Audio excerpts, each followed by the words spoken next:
Hello everybody, welcome back to another exciting episode of MugAndPlay. I'm Nick. Today we're playing more Beyond You. It's been a hot minute since we played this game, and I've been enjoying the heck out of it, and I want to get back to it. So let's get back to it. Anyway, when we last left off, it was Thursday. We're almost to the weekend. Thank God. I rolled over to slap at my phone. Hey, phone. Do things. Order a stranger to deliver something to my house. But my alarm wasn't going. I pushed myself out of bed, aware that it'd be going off in no time. I stretched, cracking my joints as I climbed out of bed. I do that too. Another day, huh?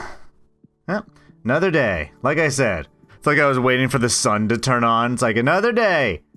And it's like, oh yeah. Bright outside. Got it. I sent Haruka a text. She'd gone straight to school yesterday without warning me. I'd rather not sit at home like an idiot and wait for her again if she's gonna forget me. When there was no response, and set off for school. Alright, fine. It's like, no? Alright, fine.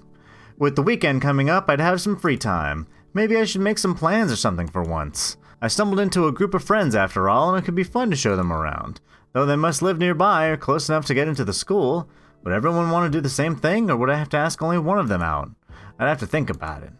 Just be like, yo, I'm free this weekend. What's everyone doing? What's with the text? I was just asking if you were going to school, goddamn girl. What do you mean? I'm going to school without you. So rude. But you were here before me, weren't you? I might have been running late or sick. You didn't even ask how I was. I rolled my eyes and set a sideways glance at Haruka. Are you sick? No. I thought I saw you both. It's almost the weekend. Haruka had turned away, and her head lifted, and her gaze sent to Kana from the corner of her eye. Just, side eye, like, what's up? At least they weren't yelling right now. That's always good. While Haruka tried her best to appear intimidating, Kana smiled like a dumb puppy. Either she was intentionally ignoring Haruka's stance, or she'd simply failed to notice. You have plans for the weekend? Nope. Oh, that's no fun. Nope. Are you okay, Haruka? Yup. You're giving off hostile body language. Do you feel threatened? What? No. Are you sure? You'll recall Aiko said we're friends. We've even spent time together during classes and you're happy to talk then. Saying we're friends doesn't make us friends magically. Why not? I'm a multifaceted enigma of complicated emotions. Can't handle that. Wow, that's some pretty big words for you. It's like, what do you mean for me? I didn't mean it like that. I'm pretty sure you did. When someone's like, oh, you're pretty smart for this, that, or the other, or you're pretty talented for blah, blah, blah, blah, that was pretty good for you. Yeah, those are all backhanded compliments. If there was one area of study that Haruka flourished, it was in languages. She loved theater and her vocabulary flourished because of it. I have an extensive word collection. Totally. Just a lot of them. Words. I know all the best words. Yeah, sure, that quote always hits right. Even if her use of words was sometimes lacking, and her text sounded like she'd done a key of cocaine. Oh, just telling it like it is, goddamn. Ooh, sounds fun. What, the key of cocaine? No, it doesn't sound fun. Anyway, don't do drugs. What? No, it's broody and deep, very scary, some would say. Well, why scary? Because it's Halloween, so there, and because no one understands me. Oh? Does that make you feel bad that people don't understand you? Yeah. Do you struggle at home with that too? What are you trying to psychoanalyze me right now?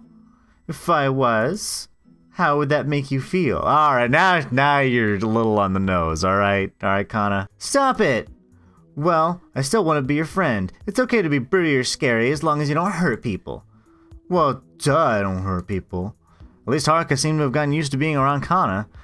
Plus, I like broody and deep. Gives me some character. Not everyone can be a bubble of sunshine like Aiko. Hey, I can be a bubble of sunshine! Okay, but sunshine doesn't bubble, so there you go. Haruka grit her teeth in the most angular smile I'd ever seen. Alright, oh wow, that's quite the angular smile. Look at them angulars. I looked at Kana, who was looking anywhere except for Haruka. We have science first, I think. We should probably get there, huh? What? Was it my smile?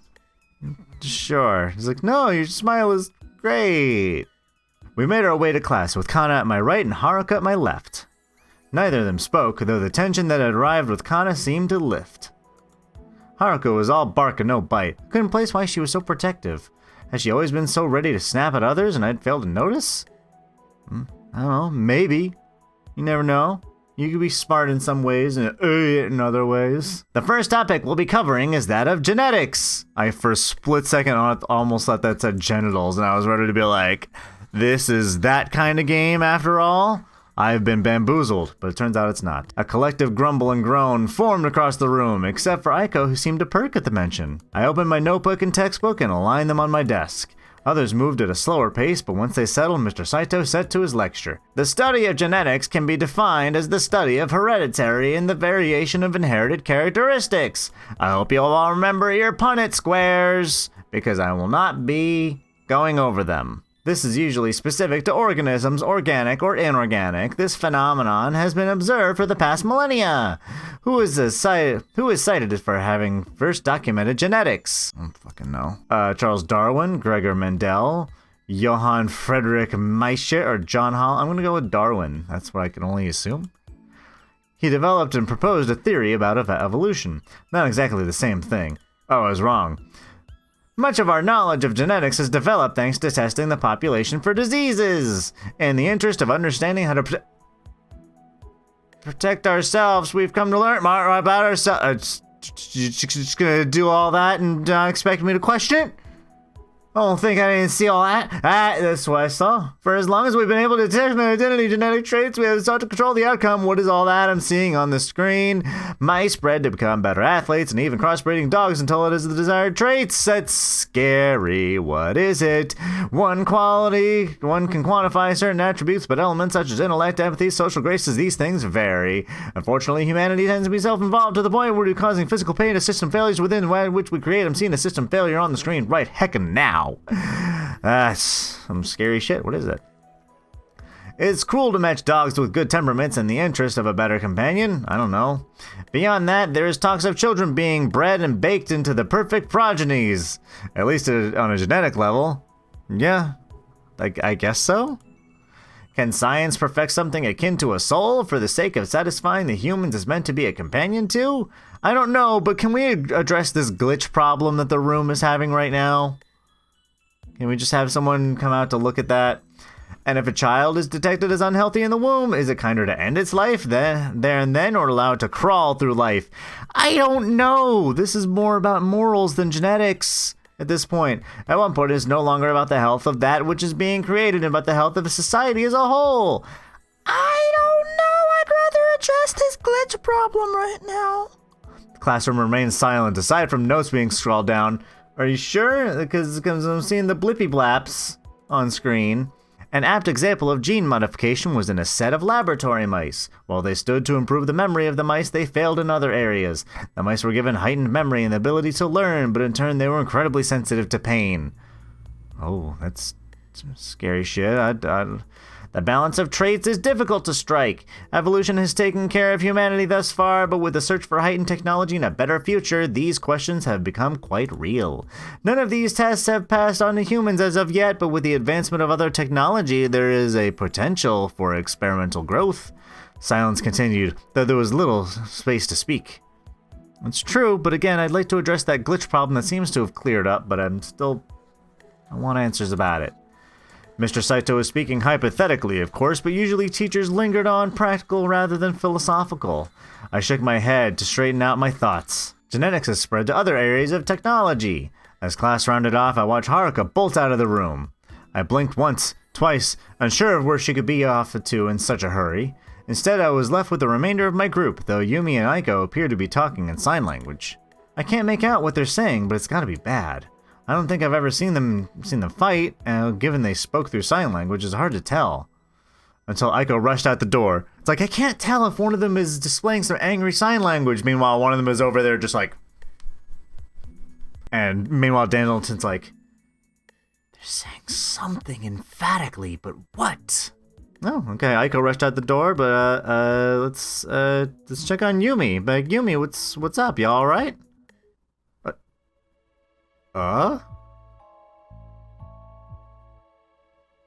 I just wanted to see what was happening. Did I do it bad? What? Wait. Why did it go check on Kana? I wanted to check on Yumi. I know I selected Kana. Or not Kana, I know I selected Yumi. I don't know what I selected anymore, but let's continue. Gee whiz. You just like blacked out there for a second. Oh, I'm the one that got all weird and happened. I don't know. I have no clue what happened. Aiko and Yumi freaked and then I care about you, so be safe, yeah? Oh, okay, Kana. Oh, wait, here. Oh, geez, she got all up in my biz. She handed something to me, though I couldn't quite identify it. It did look familiar, though. You dropped that when you fainted. Anyway, like I said, you blacked out. Yumi helped to bring you in here, and she went to get help. But I said I'd keep you safe till she got back. You're welcome. I feel like we hardly know each other. Kinda sad. I didn't make many friends at my last school either. I don't blame you. Still, I feel bad just up and leaving you here, all alone. It can be super dangerous, being unconscious and vulnerable, but you probably know that, huh? I'm not helping. Maybe I had to do with that weird lecture, huh? It was kind of weird, wasn't it? How was he talking about how genetics can play a part in how someone develops psychologically? Sort of like how you can put all your care, time, and money into something, doesn't mean you're going to love it. And likewise, that doesn't mean it'll love you back. I never got the whole designer aspect to having kids. Imagine burdening someone with the knowledge you paid thousands of dollars for them to exist. Parents already put so much pressure on their children because of the sacrifices they make for their futures, especially for people who weren't ready to be a parent. Though if you're paying for the kid, you'd hope you're ready. Otherwise, all that pressure raising an ungrateful child who you spend your money curating, they'd probably pop from the pressure. The parents or the kids, maybe both. Kana, apparently I just blacked out and I have no idea what the funkin' wackles you're talking about. Yes, said it. Yes, said it. I'll watch my profanity. I'll get better, I promise. I'm sorry. That was dark. I'm sorry. Sorry you just passed out, too. I guess my point is, sometimes people develop differently than they're meant to, and that's okay. I don't even think that there's any particular way someone is meant to be. It's like, I mean, I guess just be yourself. Don't be a jerk. I don't know. We are how we turn out. We are our actions and rarely our intentions. So long as they don't hurt anyone or themselves, they still deserve to exist. That was a surprisingly long detour. Especially given we're alone in a bathroom and I just kind of passed out. Maybe this is all part of a fever dream. Can I talk to you about something before you go? Yeah, what's up? Can I tell you something? All right, you got the oh face right now, but what's up? Something happened to, not to me, but to us, someone. Her words stripped together into run-on sentences. I could see the gears turning in her head. I'm afraid to tell you because I feel like you'd take it the wrong way. The first day we met, I wasn't myself. Not completely. You know how I can be bossy or bratty and it takes over? When I know I have to meet new people, I sort of become someone else. Someone who can handle that. Ever since I was a kid, even before I really remember, I thought it was normal. She took a deep breath, nerves built up behind her words. Last year I was diagnosed with dissociative identity disorder on a less severe scale, like my alters. That's the term for them. The personalities, well, they work together to keep me safe. I remember most things, but they feel like a dream or a nightmare. Kind of fuzzy around the edges when someone else was in the front. Sometimes it felt like I shared my body with other people. At least 2 I can pinpoint, but there's more. They want me to be safe. It doesn't matter where I grew up, but I fragmented when I should have formed together.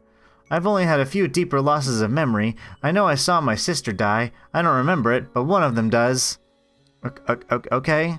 I mean, I'm not exactly a psychologist, so I don't know if I'm the best person to talk to about this sort of thing, but how does that make you feel? I don't know. Just let it all out. I'm here to listen. I saw so much death as a child, so many people just hurt, and I couldn't help. But neither of them are bad. I don't expect you to understand fully, but please listen. She paused to fidget with her hands. She refused to meet my eye as she spoke. I'm co-conscious, so I hear and see what others are saying. She shivered in the cold of the bathroom, and I reached towards her instinctually. She leaned into the touch, her limbs stiff and her movements jerky. Okay. And the music stopped. That makes me a little nervous. I just wanted you to know, everyone found out at my last school. They mocked me for it. It isn't like in movies. It's not even noticeable sometimes. Maybe how I hold my hand or say a certain word. At worst, you'd think I was in a good or bad mood." She exhaled, her eyes watering. "There's 2 other girls. They're the ones I share my memories with most. There's more, thousands, but those are the 2 I know about for certain." All right. Okay. Cool. Tell me more." "But one of them died, but they can't die. She just felt like she died. The others I've known my whole life, but her? She's big and black with teeth and too many eyes. She's so scary, but I think you'd like her. She keeps me safe, that's what she says, and I'm safe when I listen to her." She smiled weakly, still shaken as she nestled closer to me. "All right. I'm blabbering, sorry. This doesn't have to be a big deal. You might have never even noticed." She laughed, but it was too nervous and high to be happy. "We don't have to talk about it, if it's a lot. I just wanted to be the one to tell you about it. I know it's already going around the school. I don't know why." "Is your diagnosis why you wanted to go into psychology?" She thought on it and nodded for emphasis. An almost childish excitement was drawn out of her. All right. Well, that's pretty cool, but I still wanted to know what was up with my other friends, and I just kind of blacked out. So next time on Mug and Play, we're going to continue that thought process because this game just took an interesting turn. But thank you so much for hanging out with me. If you want to hang out with me some more, you can hang out with me on Twitch over twitch.tv/mugandplay, where I play games live, not in person, but I'm a person and I'm in a place, so it's kind of like I'm in person, only I'm on your computer screen. So, same difference. Thank you so much. I love you all, and I will see you next time. Bye-bye, everybody.